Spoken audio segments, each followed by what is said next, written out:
It was a quiet morning in Frederick, Colorado, but behind closed doors, a dark secret was about to be uncovered.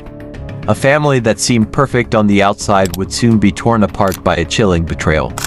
What happened inside the Watts family home? Welcome to our channel. If you love unraveling true crime mysteries and exploring the darkest corners of humanity, make sure to subscribe and hit the notification bell so you never miss our latest uploads. Now, let's get into this heartbreaking case. Chris and Shanann Watts appeared to have the perfect life.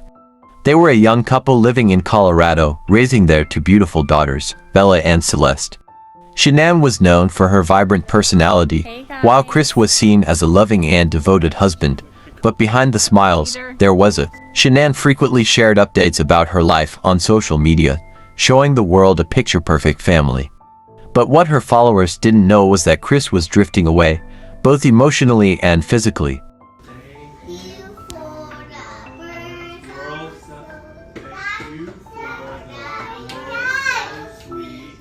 In the months leading up to August 13, 2018, Chris began an affair with a coworker, and his marriage to Shanann began to crumble.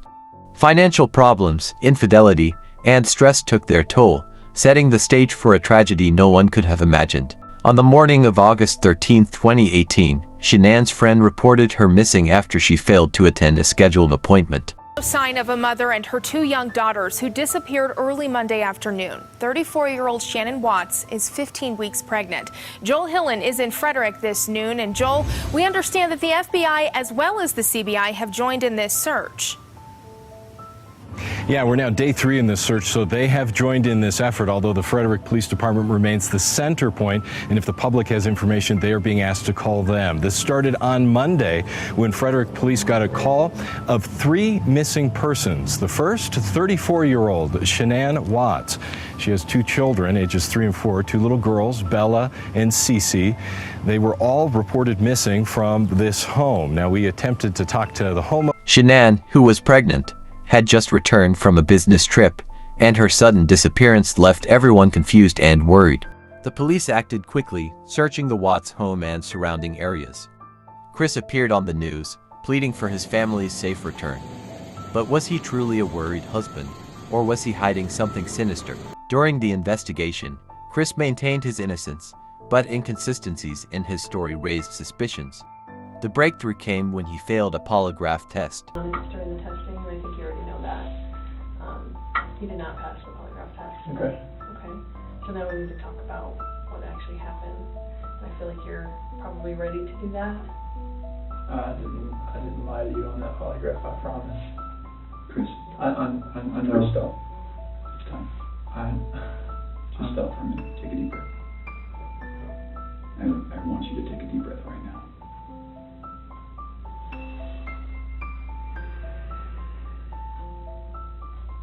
There's a reason you feel sick to your stomach. And when people hold stuff inside, it makes you physically ill.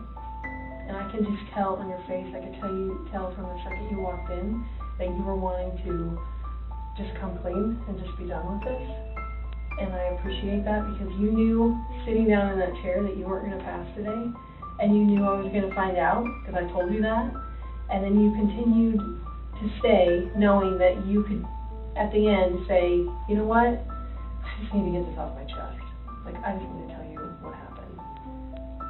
We're not here to play games. We're not here to do any of that. Under intense questioning, Chris finally cracked and confessed to the unthinkable.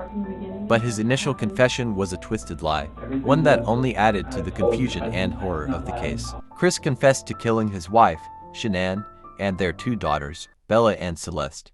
He led authorities to their bodies, which he had hidden at an oil field where he worked. The details of what he did that night shocked the nation. Chris Watts strangled Shanann in their home, then drove his daughters, alive, to the oil field, where he ended their lives too. It was a crime so heart-wrenching that even seasoned investigators struggled to comprehend how it could happen.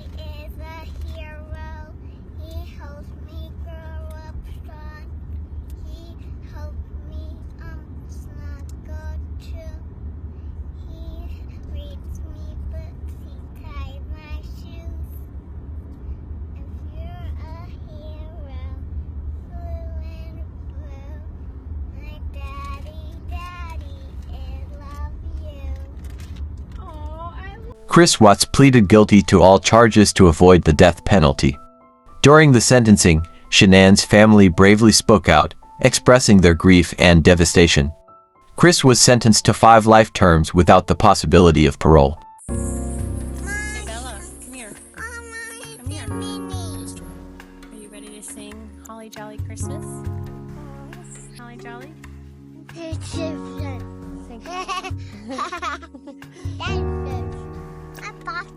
You talking to Papa? Mommy. And Mommy? Yes. Yep. Mommy. I do believe in afterlife awareness, and I do believe that Shanann and Nico and Bella and Cece have access. And What did they say to me when they came to see me? have they? Yes. And what did Cece say? The first night when they found Shannon's body, I'm going to be honest with you, Dr. Phil. I was laying in the bed weeping so hard, talking to God, and I said, you know, I could just end my life now and go find my daughter. I had fallen asleep. The next morning, I get a phone call, and they found Shannon's body.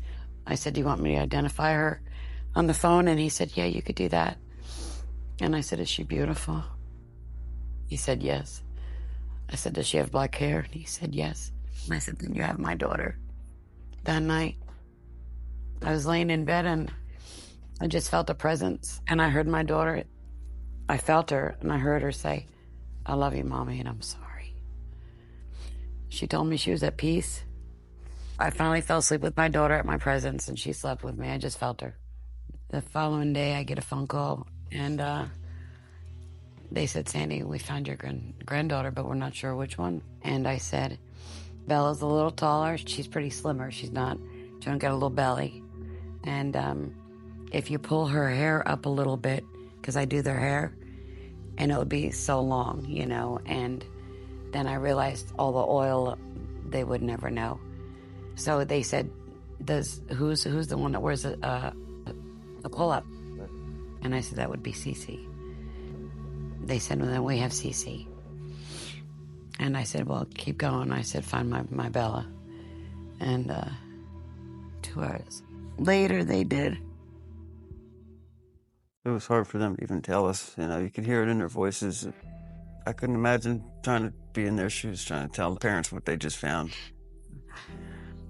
And it was 2 hours later that they said they had found Yeah, she was Bella. at the bottom of the drum.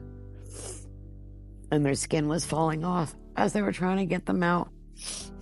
Everybody needed so much therapy after that. Our hearts just go out to all of them that work so damn hard on this case. And you felt Cece and Bella's presence. I felt Cece's presence. She was first. And she goes, hiya, Nana. And I could see her, but in my mind, you know, but I could hear her. And she said, you've been always so good to us, Mom. And we love you with our soul. And I always took their face and kissed them all over. She grabbed my face and just kissed me all over. And Shannon said, it's okay now. And we gave kisses, and she turns her to her left. And then Bella came in, and Bella went like kind of like, hi, Nana, you know? You know, just like the way she, I don't know, just the way she did it, yeah. And she said, guess what, Nana? And I said, what, Bella? And she said, I can go to Walt Disney World anytime I want. And I said, that's right, Bella. That's right. She thanked us for loving her so much. And that's how you remember those two? Yes, after I saw Bella and Cece, and then Shannon was standing there. I could see her body, but like kind of like see-through, and then just her upper part turned, and then I couldn't see who was handing the baby to her, and she handed me my grandson, and it's just like Frankie. It's crazy, but looks just like Frankie. So he's beautiful. He's beautiful. I'm so glad that you have that presence and that experience. It saved my life. But even as he was locked away, questions remained. How could someone who seemed so normal commit such horrific acts? The case of Chris Watts left the world searching for answers. What could drive a man to kill his entire family? Psychologists and experts have offered theories, ranging from narcissistic tendencies to a desperate attempt to escape his failing marriage. Some believe Chris felt trapped, wanting to start fresh with his new lover. Others think his actions were a result of a cold, calculated plan. Despite the darkness surrounding this case, many choose to remember Shanann for the light she brought to the world. Her friends and family continue to honor her memory, sharing stories of her kindness, love, and strength. The Watts family murder is a haunting reminder of the dark secrets that can hide behind closed doors. It's a story of betrayal, loss, and the unthinkable consequences of deception. Thank you for watching. If you found this video insightful, make sure to like, share, and subscribe. What do you think about this case? Do you believe there are deeper motives at play? Share your thoughts in the comments below. Until next time, stay safe and take care of your loved ones.